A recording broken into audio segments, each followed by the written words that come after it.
ઘર બનાવે ને પછી કે આપણે ભજન કરવા હતું અહીં એક રૂમ આ અલગ બનાવી આરામ છે જો ભજન કરતા હોય ત્યાં જઈને મીટિંગ કરે પછી એ ભજનનું ઓરડું છે ત્યાંથી આમ આગા આવ્યો તામંતામાં બની જાય પછી એને અનુસરવું ને એ અઘરું છે એટલે માસીએ કીધું કે હાલે આ ઓરડો પણ આને તો લાગી ગઈ હતી જરૂર નહોતી બાપુ ચિત્તની અંદર રોહિદાસ સમાઈ ગયો તો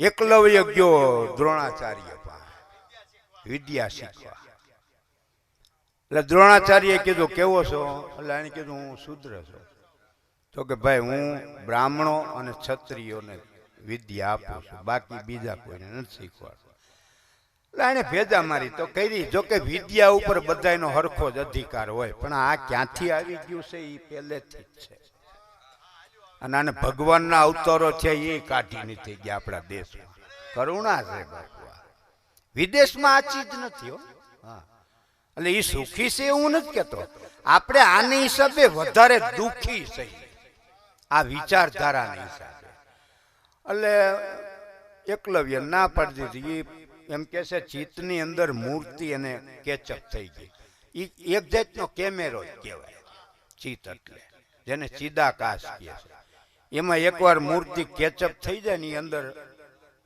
સ્ટોકમાં પડી ગારાની મૂર્તિ બનાવી એકલવ્ય દ્રોણાચાર્ય અને એમાંથી મીંડો પ્રેરણા લેવા પ્રેમ હતો આ બધી વાત એવી છે કે ગારાની મૂર્તિ પ્રેરણા ન આપે એ મૂર્તિ અંદર છે પ્રેરણા આપવા વાળી એટલે ગારાની મૂર્તિને વાયા કરીને મીંડો એ તો લેવા એટલો બધો તેજસ્વી બાણાવળી થયો બાપુ અહીં દ્રોણાચાર્ય કીધું પૃથ્વી ઉપર અર્જુન જેવો બાણાવળી અત્યારે કોઈ નથી એમાં 100 કૌરવો 5 પાંડવોને લઈને દ્રોણાચાર્ય જંગલમાં ફરવા નીકળેલા તો એમાં આવડો આ તીર આમ વિદ્યા શીખતો હતો એમાં આની ભેગું એક કૂતરું આનો બરોબર મોર દોડ્યું જતું એમાં એકલવ્ય જ્યાં વિદ્યા શીખતો ને ત્યાં ગયો અને ભહે એટલે આને ડિસ્ટર્બ થતી હતી તે બાપુ એવી રીતના એને તીર છોડ્યા એક એક પછી એક એક મોઢામાં લાગ્યું નહીં ને આખું મોઢું ભરાઈ ગયું બોલતો બંધ કરી દે હા મોઢું ફાટેલું ને અંદર તીરનો ઢગલો અને આવ્યું દ્રોણાચાર્ય તો ચકિત થઈ ગઈ કે આવો બાણાવળી કોણ છે એટલે મોળ કૂતરું ને વાહે આ બધા જોયું તો એકલવ્ય એટલે કીધું ભાઈ તે આ કર્યું છે કે હા મને ડિસ્ટર્બ થતું એટલે દ્રોણાચાર્ય મૂંઝાઈ ગયા કે આવો બાણાવળી આને કોને વિદ્યા આપી એટલે કીધું બેટા તને કોને તારા ગુરુ કોણ છે કે દ્રોણાચાર્ય કે પણ મેં તને વિદ્યા નથી આપી ખાઈ ગઈ કે લ્યો આ મૂર્તિ જો કોની છે મૂર્તિ મારી છે પણ મેં તને વિદ્યા નથી આપી કે તમે મને પ્રત્યક્ષ નથી આપી પણ હું શીખો છો આની પાસે આ પ્રેરણા કરતા ગયા મારા હૃદયમાંથી એમ હું શીખતો એટલે મારા ગુરુ આ જ છે અને એને સાબિત કરી બતાવ્યું એના ગુરુ ઈ છે એને જયારે ગુરુ દક્ષિણા કીધું ને કે તો દક્ષિણા લાય તો કીધું જમણા હાથનો અંગૂઠો કાપી દેતા સમજી ગયો તો એકલવ્ય પણ એને ગુરુમાં નિષ્ઠા જુઓ બાપુ ગુરુમાં નિષ્ઠા જુઓ એક ક્ષણ વારનો વિલંબ કર્યા વિના છરો કાઢીને કાપીને આપી દીધો ગુરુને દ્રોણાચાર્યને હોક પણ થઈ મોઢું હેઠું કરવું પડ્યું બાપુ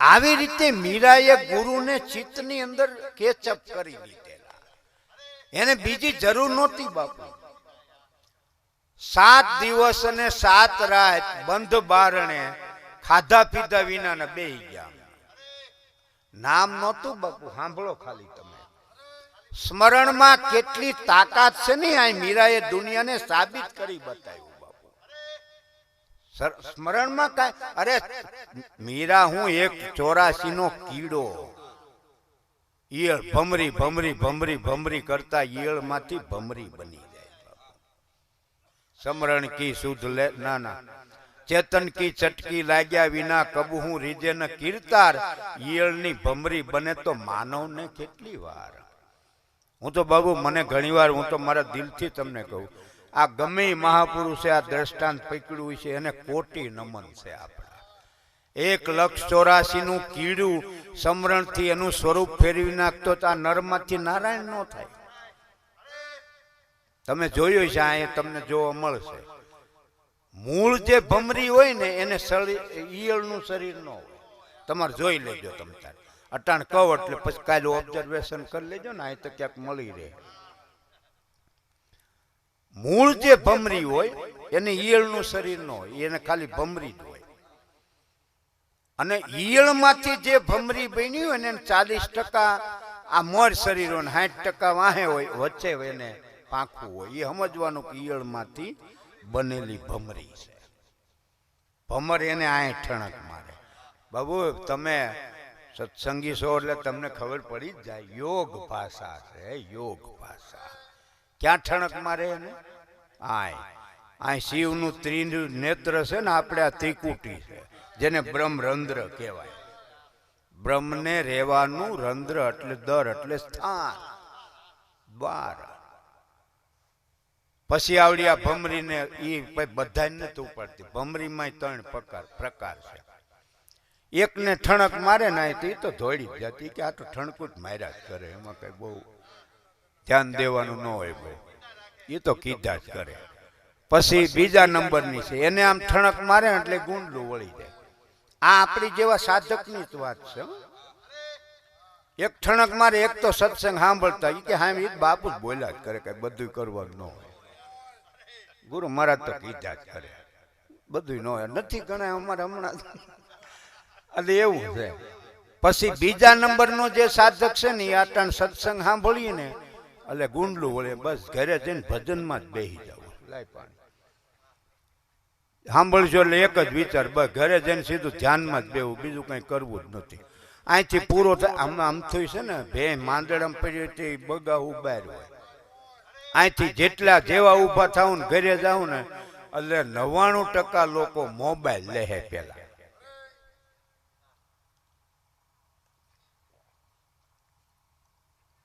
એટલે દાંત નહીં કાઢતા, આ હકીકત છે. અહીંયા સત્સંગ સાંભળ્યો એટલે ગુંડલું વળી જાય આપણે. હું કે હવે ભજન સિવાય કઈ કરવું નથી. પણ જેવા બાપ એ બીજા નંબરનો સાધક છે. ઉત્તમ નંબરનો જે છે એને આ ઠણક મારે ને એટલે લાગી આવે બાપુ.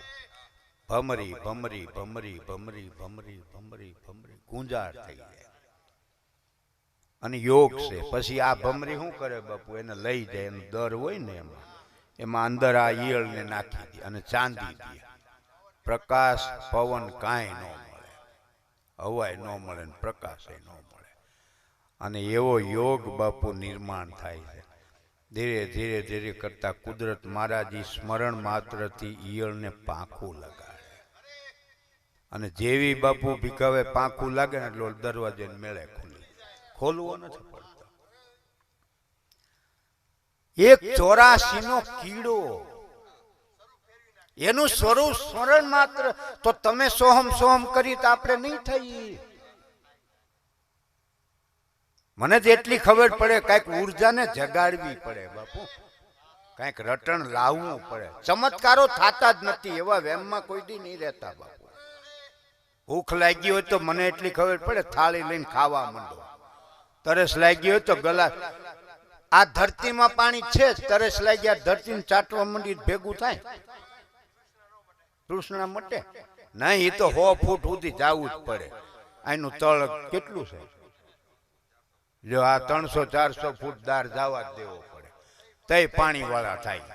તરસ લાગે ને સીધી ધરતી ચાટવા માંડો ભેગું થાય. પુરસાર જ જોઈએ બાપુ, લગ્ની જોઈએ. લગ્ની લાગ્યા વિના પાર લહે નહીં, જીવ ભલે ને પરલે હો જાય, ગુરુ સે લગ્ની કઠિન મેરે ભાઈ. મીરાને બાપુ લાગી ગઈ હતી. જે રોહિદાસ બાપાએ ઇતિહાસ છે હો બાપુ, જે રોહિદાસ બાપો ના પાડી મારે તારો ગુરુ નથી થવું, એ બંધ બારણે બંધ ઓરડામાં રોહિદાસ બાપો પ્રકાશના પુંજમાં પ્રગટ થયો બાપુ. પ્રકાશના પુંજમાં કીધું બેટા તું જીતી. આ ભક્તિ, આ મીરા થાય. દરેકના હૃદયમાં એ પડ્યું છે, એવું નહીં માનતા. પણ મીરાએ એને જગાડી દીધું ફૂંક મારીને. હા, અને આપણે પર્યાણમાં છે. અગ્નિ પ્રેમ બધાના હૃદય, પ્રાણી માત્રના હૃદયમાં પ્રેમ છે, પણ જગાડવા વાળો જોઈ કોઈ. આને જાગી ગયો. અને મીરાને ગુરુએ ઈ જે નામનું એટલે પ્રગટ ગિરધરલાલની મૂર્તિ જે કયું નામ ઈ જ ગિરધરલાલ હો, બીજો ક્યાંય નથી. આલે બેટા આનું ભજન કરજે, આમાં તને જે ગિરધર સપનામાં આવીને પરણી ગયો ઈ તને પ્રગટ મળશે, આ મારું વચન છે. અને હકીકત પસ્યું તો રેડી જ હતું, કોરી સલેટ હતી, એટલે ઘરે જઈને જમાવી તા. એટલે એ ભજન આ ગાયું છે, મારા ગુરુએ જુગતી કીધી મને વર તો રૂડા દીધી. સદગુરુની જુગતીથી મુક્તિ મળે છે. હા, જુગતીથી. એક દરજીના ભાભા હોય, કઈ રીતે મુક્તિ મળે છે તે ગુરુ મળેલા છે. એટલે એને ધીરે ધીરે કરતા છોકરા વરી પરણી ગયા, બધું રાબેતા મુજબ થઈ ગયું, વ્યાજની દોરી ખેંચી લીધી. હા, આપણે સંસારીઓને છેલ્લે ન્યા હોય કે વ્યાજની દોરી ખેંચો તોય નિરાશ નથી થતી હો બાપુ. તે એમાં ગુરુ આવ્યા એટલે આ દરજીન ભાભાએ કીધું કે બાપા આમાંથી કઈ છૂટાય એવું ખરું? એટલે ગુરુજી કીધું ભાઈ તારો ભાવ હોય તો હું ઝૂકતી બતાવું. કે તો બાપા કામ થઈ જાય ને, હવે બસ આ ઘણું કર્યું ને, હવે થોડુંક આ બાકી છે કરી લઉં. એટલે બાપાએ ગુરુએ યુક્તિ બતાડી, એટલે રાજી થઈ ગયા. બીજે દી ગયા દુકાને, હંસો ચલાવતા. તે એમાં તો બધું જેનો ધંધો એનું ફાવે અને ક્રીમીઓ તો ઢર હંસો ચલાવીને દોરો તોડ નાખે. અને પછી આમ જાણે હૂતું ન હોય ને એમ બેતાળા કેમ આવી ગયા, આમ સાઈડમાં આમ દોરો આમ પીડા. છોકરો બાજુમાં એ હંસો જ આવતો હતો, એને એમ થયું કે હવે બાપાને કાંઈ બહુ કળાતું નથી લાગતું. એટલે કીધું ઉભા રહ્યો બાપા, તમને શું કે બેટા કેમ આમ થયા બે દી થયા, લે હું પોરવી દઉં. પોરવી દે ને અડધી કલાક થાય ઢર કરતો પાછો તોડ. બે દી ત્યાં છોકરો કંટાળી કે બાપા હવે મૂકો નહીં, તમે બહુ હંસો આખ્યો, હવે વેતરવાનું કરો. તમે કામ ઘટી ગયું ને, ઝીણું કામ મૂકો. એટલે આ વેતરવાનું પાછું, હંસો તો આખો દી આંકવાનો હોય, 18 કલાક જરૂર હોય તો 18 કલાક આંકવાનો. આ તો થોડું કામ થઈ ગયું. પણ ભાભાને એમ થયું આ બંધન ઈ બંધન હાવ હજી નથી છૂટ્યું. એમાં એકવાર સગવડ વાળો કોઈ પૈસા વાળાનો બાપુ 10,000 ની જોડે, આપણે એટલી મૂકો ને ક્યાં ઘરના દેવા. 10,000 ની 10-15,000 ની કાપડ લઈને આવ્યો સીવડાવા, અને બાપા વેતરે એમ. એટલે માપ લઈ લીધું, બધું રેડી કરી નાખ્યું, અને હરખાઈની વેતરી નાખી, પેન્ટનું બરમુડું કરી નાખ્યું. તે રેડી સીવીને એને તો મૂકી દીધું. એટલે છોકરાએ માપ પ્રમાણે સીવે, એટલે છોકરાએ જે પ્રમાણે માપ હતું એ સીવી નાખ્યું અને ઠેલીને પેક કરીને મૂકી દીધું. ત્યાં અઠવાડિયું થયું હોય છે, અને જે કામે જે ટાઈમ આપ્યો હોય ઓલો લેવા આવ્યો એ કે હાલે ભાઈ લઈ જાય. ઓલા એ સિલાઈના પૈસા ઓને વળી એમ થયું લે ને આઈના માપી લો. તે ઓલે જ્યાં પેન્ટ ચડાવ્યું બરમુડા કે આ શું બનાવ્યું તે, હે ઓલો જોઈ રહ્યો. પછી એને એમથી પેન્ટમાં આમ શર્ટમાં આમ સડ્યો જ નહીં શર્ટ, અને મીંડો એ તો ખીજાવાનો. પછી તો ભાઈ એટલે ઓલો છોકરો કે ઉભા ભાઈ ઉભા, કેટલાનું તમારું બિલ છે, કેટલાનું કાપડ આવ્યું કે એટલાનું, એક કામ કરો આલ્યો પૈસા બીજું લઈ આવો. બાપાને કે પણ બટા હવે મને આંખ્યા તને ખબર ક્યાં કળાય છે. એટલે ભૂલમાં આવે કઈ આમ લખવા બખવામાં ભાઈ બાપા હવે તમે બહુ કર્યું, ખૂબ અમને રળીને દીધું, આજથી તમે દુકાને નહીં આવતા, ભજન કરો. થઈ ગઈ ને જુગતીથી મુક્તિ. આપણે તો નહીં, હું તો આવીશ જ દુકાને. હવે ઓલો ના પાડે છે ભજન કરો નહીં, ભાઈ હું કામ, પણ હું તો આવીશ, હું તો આવીશ. ઈશ્વર કાંઈ મોકો આપે તો એને પકડ કરો બાપુ, પકડ કરો. જુગતીથી મુક્તિ મળે છે. અમુક સમય આવે તો નિવૃત્તિ તરફ ગતિ કરતા શીખો. નકા આ દુનિયા એવી જ બાપુ, હું તમને ખોટું નથી કહેતો. 70-75 વર્ષે તમને કોઈ કહે નહીં નિવૃત્ત થઈ જાઓ. અટાણે આપણે સુરતમાં યુવાનો ને યુવતીઓ બધા ત્યાં છે. અહીંયા ગામડે 75-80 વર્ષના બાપા ને માં લગભગ સર્વિસ આપે છે. હજી આપે છે કે નથી આપે? ઓલા નથી કહેતા બાપા બહુ કર્યું તમે. એટલે એ કઈ અસંસ્કારિક છે એવું નથી કેતો. આપણી આ તરફ ગતિ નથી બાપા. જો મુક્તિ તરફ ગતિ હોય ને તો આપણે તરત કઈક બેટા હવે કોઈ વાવ આપી દે, ભલે અમે આને ભજન કરીએ. જુગતીથી મુક્તિ મળે છે. એટલે મીરાએ કીધું મારા ગુરુએ જુગતી કીધી, મને વર રૂડા દીધી. વર કયો છે બાપુ? મુરલીધર ભગવાન શ્રી કૃષ્ણ સુંદર શ્યામ, જેના જેવો વિશ્વમાં કોઈ સુંદર નથી. સખી શું રે વખાણું દેશ પીયું જીનો, ત્યાં તો આનંદ ઉઠે અપાર, સોહમ વરને આંગણે. ક્યાં જવાનું છે? કયો વર છે? સોહમ વર ભગવાન સુંદર શ્યામ. કોણ દેખાડે? સખી સદગુરુ બતાવે વાટ નિજ દેશની, તેને લઈને ચાલો ને સંગાથ, સોહમ વરને આંગણે. એ ભીતરનો માર્ગ છે, ગુરુ દેખાડશે બાપુ. ભીતર એક સદગુરુ પ્રગટ અને પ્રત્યક્ષ છે. ધ્યાન કરતા કરતા ઈ મળશે, ઈ ઘેરે ઈ લઈ જાય. સખી થાણા રે થપાણા, સોહમ પુરુષના, જેનો સુરતા લાવે રે એ સંદેશ, સોહમ વરને આંગણે. સખી ઓહમ સો, આ ઠેકાણું બતાવ્યું બાપુ. સોહમ જ્યાંથી ઉઠી રહ્યા, અને ન ઉઠ્યા ક્યાંથી ઉઠે ખબર ન પડે તો ઓમ સોમ ની ખબર પડે ને. તેમાં બાંધી લે તું એક તાર, સોહમ વરને. કદાચ ક્યાંથી ઉઠે છે ને બેસે એની ખબર પડતી હોય ને ભજન નહીં કરો ને તો એ મેકડા વિના ને મીંડા છે. અને ક્યાંથી ઉઠે ન ઉઠે ને કાંઈ હળ ન ઉઠી ભજન કરો ને એ ફાવી ગયા. જરૂર એની છે. આ તો ભલે આ મહાપુરુષે લખ્યું છે ઓમ સોમ ઉઠે ત્યાં તમારા મનના તારને બાંધી લો.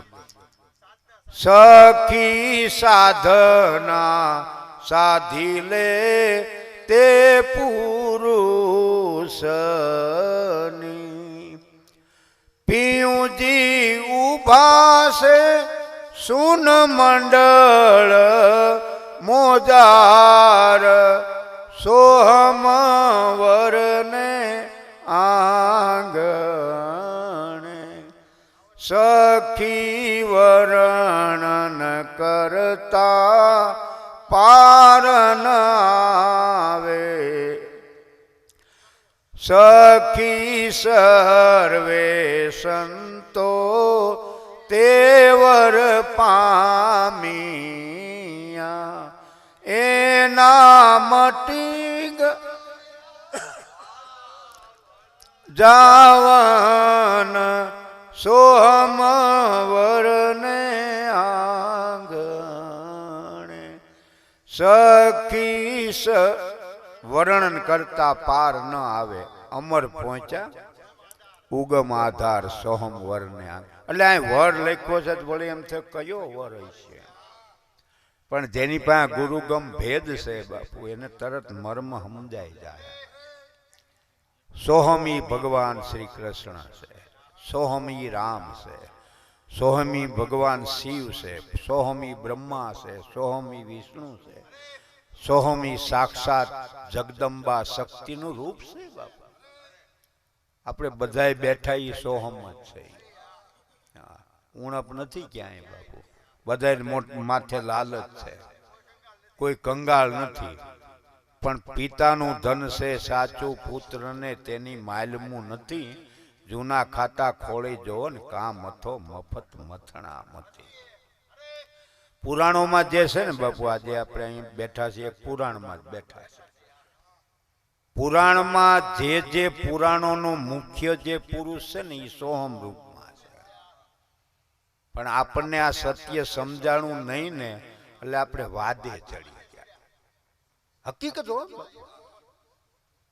વ્યાસ ભગવાને 18 પુરાણ રચ્યા તો એ એક એક પુરાણમાં હવે કવી રીતે એ સોહમના રૂપમાં હું તમને સમજાવું. તમે એક શેઠ છો દાખલા તરીકે, તો તમારું નામ જે હોય મગનભાઈ શું રાખવું છે ભીખાભાઈ રાખો, હાલો ભીખાભાઈ. હા તે હાલો એમ રાખો ભાઈ છે એ રાખો. હવે તમે શેઠ છો તો આ વ્યક્તિ એના પત્નીની પાસે છે ને ત્યારે એક પતિ છે. કોઈ પણ આ બહેનો એ દાખલા તરીકે એના પતિ પાસે હોય તો એમ કીધું આ મારો વિઠ્ઠલ પતિ, એમ કીધું ને આ તમારો ભાઈ છે કે પતિ દેવ. પછી આપણે દાખલા તરીકે આપણા પિતાજી હોય તો આપણે એમ કહીશું આ મારા વિઠ્ઠલ પપ્પા, પપ્પા જ કયો પિતાજી જ કયો. એમ ઈ વ્યક્તિ એના પત્ની પાસે છે ત્યારે એક પતિ છે, એના પુત્ર પાસે છે ત્યારે એક પિતા છે, એના પિતા પાસે છે ત્યારે એક પુત્ર છે. એવી રીતે હવે લાગત લ્યો બહુ લાંબુ થાય. આમાં આપણે 18 જ રાખો. કાકા પાસે હોય તે ભત્રીજો છે, ભત્રીજા પાસે હોય તે કાકો છે, શેઠ નોકરો પાસે ઓફિસમાં જાય ત્યારે એ શેઠ છે, એની ઉપર જાય ત્યારે એ ઓલા ઉપલા શેઠ હોય તો આ કારીગર છે. હવે તમને સમજાણું, ખાલી ભૂમિકા ઈ શેઠ એટલે કઈ વિઠ્ઠલ અલગ નથી. કઈ ઓલો છોકરાનો પપ્પો કે ઈ બાપાનો દીકરો કે આ શેઠ ઈ વિઠ્ઠલ વિઠ્ઠલ જ છે. વિઠ્ઠલ ઓફિસે ગયો એટલે શેઠ કહેવાનો, વિઠ્ઠલ એની પત્ની પાસે હતો એટલે પતિ કહેવાનો. નામ ફરતા જાય, જો તમે ખાલી આટલું સમજો. વિઠ્ઠલ એના છોકરા પાસે એટલે પપ્પા કહેવાનો. એવી રીતે આ પુરાણો છે. વિઠ્ઠલ વિઠ્ઠલ જ છે. વિઠ્ઠલ સોહમના રૂપમાં છે, સોહમ સોહમ જ છે. શિવ પુરાણમાં સોહમ શિવ કહેવાનો, સાંભળો. વિષ્ણુ પુરાણમાં સોહમ વિષ્ણુ કહેવાનો. શ્રીમદ ભાગવતમાં સોહમ કૃષ્ણ ભગવાન મુખ્ય પુરુષ છે એ કહેવાનું. એવી રીતે 18 લઈ લે. દેવી ભાગવતમાં સોહમ દેવી શક્તિના રૂપમાં ગવાણા. આવું છે બાપુ. પણ હવે આપણે એટલે બધે ફૂગ્યા ને કા ફૂગવા દીધા ને એક એક પકડીને ધર્મના નામે કેવા બાધી. નહીતર આટલું જો સમજાઈ જતું હોય ને તો આ દેશ પહેલેથી સોનેની ચીડિયા હતી ને રહેતી હો. જ્યાં જોઈને તારો ધર્મ, તારો ગુરુ, મારો ગુરુ, તારી અમારું ઊંચું ને તમારું નીચું, આ પુરાણ ઊંચું છે ને ઓલું પુરાણ નીચું છે, ઓલો બાપુ. હવે મેં કીધું એ સમજાણું તમને? ઈ સોહમ જ છે. શિવ ઈ સોહમ છે, વિષ્ણુ ઈ સોહમ છે, રામ ઈ સોહમ છે, કૃષ્ણ ઈ સોહમ છે. એની વિના બીજું કાંઈ નથી. આપણે એમ નહીં લઈ લ્યો. આપણને તો જે પપ્પા એટલે પપ્પા બસ. પછી વિઠ્ઠલ વિઠ્ઠલ કાંઈ ન પપ્પા. એટલે ભાઈ એ વિઠ્ઠલો છે, હવે હું પપ્પા પપ્પા કરે. ઈ સોહમ છે બાપુ, ઈ વર છે આખા વિશ્વનો. બધાને ઈ સ્વરૂપની ઓળખાણ સંતોએ કરાવી છે.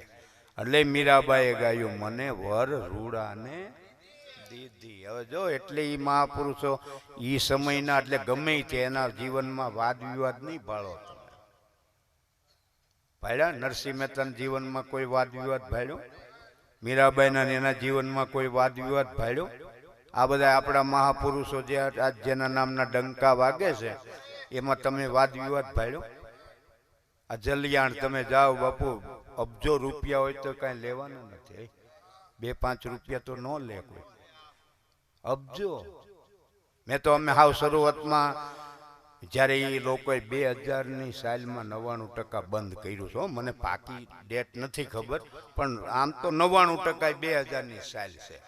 હવે એ અરસામાં અમે ક્યાં ગયા હતા, હાલીને જતા ક્યાં, એ મને પાકી નથી ખબર. અને આપણે આપણા રોડ ઉપર ઓલું કહ્યું ધર્મેજ મંદિરે અમે રોકાણેલા, હવે હાલીને જતા સાયકલ લઈને, હવે એ પાકી નથી ખબર. તે ન્યાનો જે ટ્રસ્ટી છે ને બાપુ, એ અમારે બેઠો કરી તઈ એને અમને વાત કરી. અને ન્યા એ ગમે આ મંદિરે જાવ તો તમારે બસ ગમે એ પૂછતા જ નથી કેવી જાતિનો છો. એટલે એને કીધું કે અમારે ન્યા હવે સેવા કાંઈ સ્વીકારતા નથી. અને અમને કહી દીધું કે તમારી પાસે ટ્રસ્ટ ન્યા ગામડેથી જે કાંઈ પૈસો ભેગો થાય ને એ રોડ ઉપર મંદિરો બનાવો, અને ગમે યાત્રી ગમે એ નીકળે એને તન મન ધનથી સેવા કરો. કલ્પના કરો બાપુ, થોડું તો હવ જાતું કરે હો, થોડું હવ જાતું કરે. અમારે હીરસાગર બાપા એક દાખલો દેતા, એ લાભુ દાદા ટાઈકો છે. એક મહાત્મા હતા, તો ક્યાંય એને ઝૂંપડી બનાવેલી ગામની બાજુમાં, અને ધીરે ધીરે ધીરે ધીરે એટલી બધી ચાહના બાપુ થઈ, તો લોકોને પછી બહાર ગામ જવું હોય ને તો જોખમને બાપુને મૂકી આવતા, જોખમને બાપુને મૂકી આવતા. એટલે બાપુ ધીરે ધીરે પ્રખ્યાત થઈ ગયા.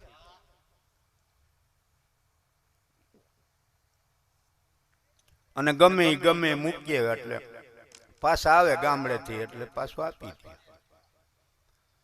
એમાં એક શેઠ ગામનો, એને ક્યાંક બહાર જાવ, ઓલા આપણી જેવા મૂકવા જાય તો એ સમયમાં કેટલા 100-200 થોડું ઘણું ઘરેણું એટલું મૂકવા જાય. એમાં આવડો આ શેઠ, અને આની આમ શાખા થઈ ગયેલી. કુદરતને કરવું ને ત્યારે હાજર કોઈ ન મળે, પણ હવે આની ચાહના જેટલી એટલે હાજરવાળાની કાંઈ જરૂર રહી નહીં. એટલે શેઠ ગયો, એટલે એને કીધું કે બાપુ મારે બહારગામ જવું છે, મારી પાસે થોડીક જોખમ વધારે છે, એટલે લાખો રૂપિયા રાખો ને આપણે. એટલે 1000 રૂપિયા 100-200 દઈ જાત એનું હાલી જાત. આ લાખો રૂપિયા લઈને આવ્યો, ઝવેરાત ને બધું. એટલે એની રીતે આંટો મારી આવ્યો, અને 10-15 જણા બેઠેલા. શેઠ તો ઘરે આવીને બધું હમુન કરીને એને ઓલાને કે લ્યો તે હું બાપુ પાસેથી જોખમ લઈ આવું. અને આવ્યા શેઠ જોખમ લેવા બાપુ પાસે. એટલે બધા બેઠા હતા, એમાં વચ્ચે ઓલી સત્સંગ બંધ થયો, એટલે ઓલા શેઠે કીધું બાપુ મને જોખમ કાઢજો ને, એટલે હું ઘર જે આવ્યો છું આજ, એટલે ઘર ભેળો થાવ ને બધું ગોઠવાય. વધારે ઈકો શેઠ ધીમો. એટલે કે પણ એટલું બધું આને કીધું ને આપો, એટલે કે હું આપું અજાણ્યા છે. એ કે કા હું તો અઠવાડિયા પહેલા મારે બહારગામ જવું હતું ને તમને બધી જોખમ દઈ ગઈ. ના, એ કે તમે દઈ જ નથી, તમારી કંઈક ભૂલ થાય. અરે ઓલો શેઠ કે પણ હું આ લઈ આવ્યો તો એટલી વસ્તુ હતી, મેં તમને ગણાય. કે ના ભાઈ તમને કંઈક સમજ્યા ફરક છે, તમે અહીં ત્યાં તો ઓલા 10 જણા. હા આપણે અમે આમ ગયા તા ને તે અમે દઈ ગયા તા, આ ભાઈ કે હું ગયો તે હું દઈ ગયો, 10 સાક્ષી પૂરી. બાપુ કોઈ ન રાખે, બાપુ દઈ જ દે. હવે આ મૂંઝાણો બિચારો શેઠ ને એમ થયું ભાઈ કર્યા કરવું હું. દીવાન રાજના હતા ને એ બહુ ચતુર હતા, અને આને બે એટલે સાંજે ભેગા થયા, દીવાન પાસે રોઈ પડ્યો. આખી જિંદગીની કમાણ, એટલે છે હું વાત કરી. એટલે એને કીધું આમ છે ને. હવે ત્યાં 10 જણા બેઠા હતા ને મારું હાલ્યું નહીં. અને હું મારી પાસે વળે કુદરતને કરું, ભગવાન સિવાય કોઈ હતો નહીં. દીવાને કીધું કાંઈ નહીં, ચિંતા કરો, એને ટાઈમ આપ્યો, આ ટાઈમે તમે પાછા નહીં આવજો. દીવાને એક નગર શેઠને ઊભો કર્યો. આ લાખોનું હતું ને, ઓલું અબજોનું લઈને આવ્યો ગાડું ભરીને. એમ કરો ને, આટલા બધા હીરા હાચા રિયલ અને સોનું નો ઢગલા મોટે. એટલે બાપુને કીધું, બાપુ મારે જાત્રામાં જવું છે અને જોખમ રે એમ નથી. કીધું ક્યાં હાચવ્યું? કોકે મને કીધું આ બાપુ બધાનું હાચવે. તો હા હા હા હા પૂછો ના ભાઈ, આપણે બધાનું હાચવીએ છીએ. પૂછો, આ ભીખાભાઈ પૂછો, ફુલાભાઈ પૂછો, વખાણ જ કરવાના હોય ને અમારે. વજુભાઈ પૂછો, હા હા બાપુનું તો બાપુનું બાપુ. એટલે કે આલ્યો આમ તૈયારી કરી. એની તૈયારી આમ બાપુએ લીધું. ત્યાં ઓલો શેઠ આવ્યો, ઓલો ગામનો જે આગળ બિચારો હલવાણો હતો ને, એ કે બાપુ દયા કરીને મારું. હા હા તમારું તો પડ્યું જ છે. ત્યાં લઈ જા લઈ જા. આ તો હજારોનું હતું, આ અબજોનું હતું. હા હા લઈ જાઓ લઈ જાઓ. એટલે એ ઓલો શેઠ ને એનાય હોય ને ભાઈ, જા કાઢી દે, તે મૂક્યું હોય ને લઈને આવ્યો, કાઢી દીધો. અને આનું હજી મૂકવા જવાની તૈયારી આમ હમેટતો હતો. ઓલો લઈને શેઠ તો વયો ગયો. અને ત્યાં આ જે શેઠ નગર શેઠ હતો ને, એનો નોકર આવ્યો. એ કે શેઠ શું કર્યું? કે આ બાપુ પાસે એ કે જમા નહીં કરાવતા. કાંઈ કે બંધરું. કેમ? કે આપણે મરણ થઈ ગયું, તમારા કાકી મરી ગયા. હે? એ કે હા કેમ ખબર પડી? કે હમણાં એક ભાઈ આવ્યો કેવા કે કાકી મરી ગયા છે એટલે આપણી યાત્રા રદ થાય. એ કે તો બાપુ લાવો. એ કે નથી મૂકવું. એમ થોડામાં હંધાઈને મેળ આવી જાય બાપુ. મારો તો એટલું જ કહેવાનું, સૌરાષ્ટ્રવાસી માટે આ ગૌરવ છે બાપુ, ગૌરવ છે. આ જલિયાણ એટલે જેનો કોઈ સંપ્રદાય નથી બાપુ. ગમે એ સૌરાષ્ટ્રનો ગમે એ સંપ્રદાય વાળો વીરપુરમાંથી નીકળ્યો હોય અને ડ્રાઈવરને પૂછે હું આવ્યું ભાઈ, એટલે કે વીરપુર લઈ લે જરાક દર્શન કરતા જાય. આ બિન સાંપ્રદાયિકતા છે બાપુ, આ ધર્મ છે, આ સનાતન.